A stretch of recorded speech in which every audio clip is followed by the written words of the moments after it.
Good afternoon, everybody. I am Pastor Dan, and this, as always, is my good friend, Pastor Ann. Ann, how are you doing today?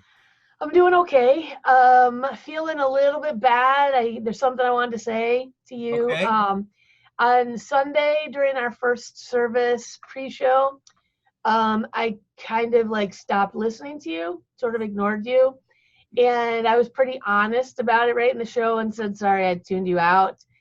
And so I apologize. I know people thought it was hilarious but yeah, I felt a little bad because I really wasn't listening to you at all. Well, and at the top of every show that we do, I always say that you're my good friend, and so good friends forgive, and that's what I did. I thought it was pretty funny. I watched the playback, Yeah.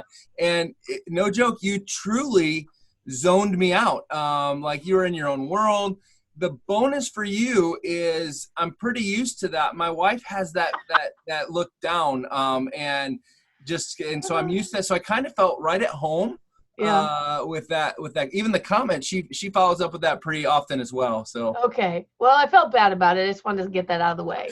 Uh, all is forgiven. That is okay. for sure. So Cool. I noticed that we kind of have the same idea for our backdrop today.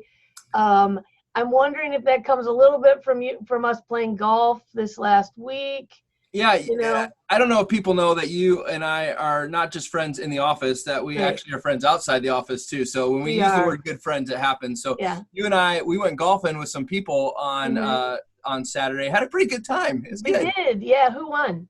The water got about 5 of my balls, and so I really do believe the water was the winner. Right. Yeah. But like between the two of us, who won? Well, and details.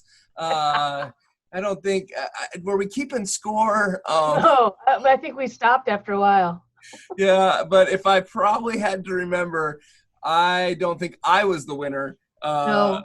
So that No. would kind of make you the winner there, right? Yeah. We don't want. Yeah. But let's not talk about it. It could go to my head. I So will say it was probably one of the most beautiful days that we'd had so far in Michigan. that's totally And so, true. so the weather was the winner, I think, is what we'll go with Yes. that. And see, we somehow brought it around to the weather. I always try to. Yeah. All right. Well, let's get to the things that we actually have to talk about. We need to let them know. Tell us about June 6th and 7th. Why is that a big deal? Well, we've been announcing you guys should have received an email. We talked about it on Sunday. We even hinted at it last week with our midweek update, but we are going to be back live services. I'm so excited about this, Ann. Live services on June 6th and 7th that we want to invite our whole church to come and be a part of. We're wanting to take precautions. So because of that, one of the big things we're doing is we're spreading out our services. We're adding a couple services. So you will have the opportunity to come on Saturday night at 6 p.m., Sunday morning at 8 a.m., 9:40 a.m., or 11:10 a.m., and then we're even going to add a 6 p.m. service. All of these will have the same message, live teaching from Mm-hmm. Pastor Phil. The worship styles is kind of where it's going to be a little different. Okay. Saturday night's going to have our venue worship that we're going to be doing. 8 a.m. on Sundays, the Heritage service. 9:40 and 11:10 is going to be our family service that we normally have at those times. And then we're adding a special one that some people, this might be right up your alley. We're going to do a hymn sing service on that Sunday night at 6 p.m. Right. Okay. That's cool. I know some people have talked about, we know when the services are, but is it going to be just like when we normally go to church? And the answer is not really.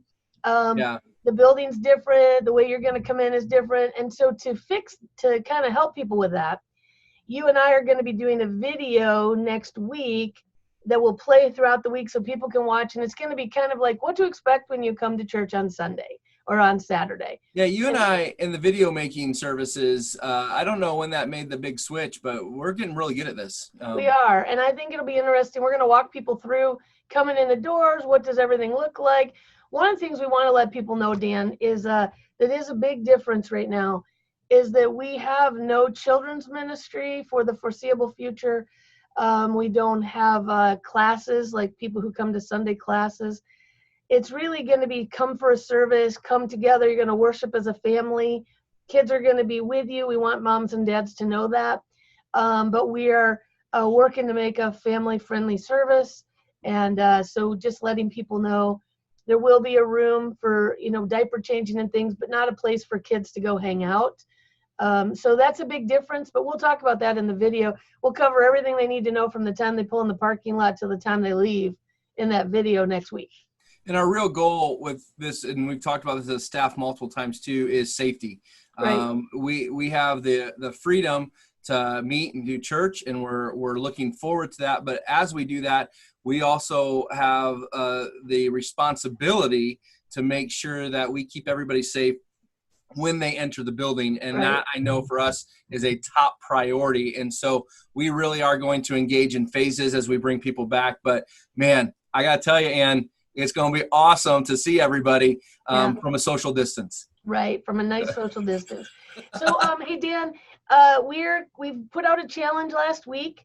You and I we said we like to give away stuff. Graduate challenge, tell us about it. Yeah, we are asking everybody who graduated this year in 2020, whether from high school or college, to send us your graduation photos. Now, I know some of you haven't had commencement yet. Hopefully, you'll still be able to do that. Some of you don't even know if you're going to have that, but you might have a cap and gown. If you don't have that, we would love a picture of you as a graduate celebrating, and then send that in to us. You can send that to tech@cwmc.church. You can post it to our Colonial Woods Facebook page, but send that into us, and we would like to show all of those photos to our church to honor you as graduates. And then, Ann, you talked about you love giving things away. That's kind of your thing, and I follow through on it. And our financial people go, "Hey, what's happening here? Yeah. What are we doing? How are we giving 1, 2? Is every single graduate? Because that's what you would like to do, I think. I think I'd love to give every graduate something, but I think we're going to pull off two names of all those photos that we get are going to be drawn.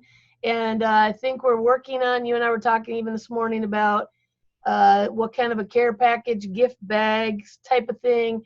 So we're not 100% sure, but there'll be a prize, and 2 names will be drawn randomly from those graduate photos.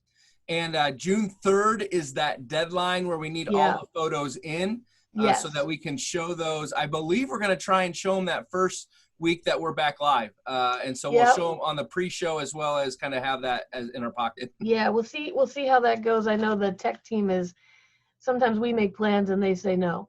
But I feel like that's my life. Somewhere in the next few weeks, we will be highlighting the graduates, but we're going to do that.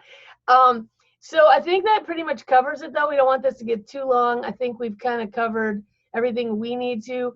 Just reminding you, midweek content is up with Pastor Phil and other staff members, as well as virtual youth group will be happening tonight. Prayer meeting will be happening tonight. All those things can be found on the website on the midweek encouragement tab and online events. You can find the links to all those things. Yeah, and then you and I are back live on Sunday. Oh, yes, we are back live on Sunday for the Deanna and Ann show, which Pastor Phil called it that the other day, which was very exciting. Yeah, and I hear that we may even I have 2 things that I heard. Okay. The first thing I heard. The stuff you hear typically is not true. I think we have a true thing here. I hear that there might be coming some actual graphics of the Dan and Ann show that we're going to be putting out there. Okay, I have heard that somebody's working on that. Yeah, which that'd be kind of fun. But then the other thing I heard, Ann, is that I heard that you're able to chop down an oak tree in like less than 5 minutes, and that on Sunday you're going to demonstrate this action for everybody to see, because it's supposed to be this amazing feat that you have the ability to do. Yeah, it's my other job in the lumberjack show. Yeah, that's where I learned how to do that. I don't know. I don't know what happens in that head of yours, but no, I don't know that I've ever chopped down a tree in my life. Oh, well, man, I wonder who that was. If I have, it's been with a chainsaw possibly, but I still don't even know if I've done that. All right. Well, I guess if that's not going to happen, then we probably should just end our midweek update here. So I think we should. Hey, everybody, we're glad that you joined us today, and we hope you have a great week, and we'll see you online on Sunday morning. See ya. Bye.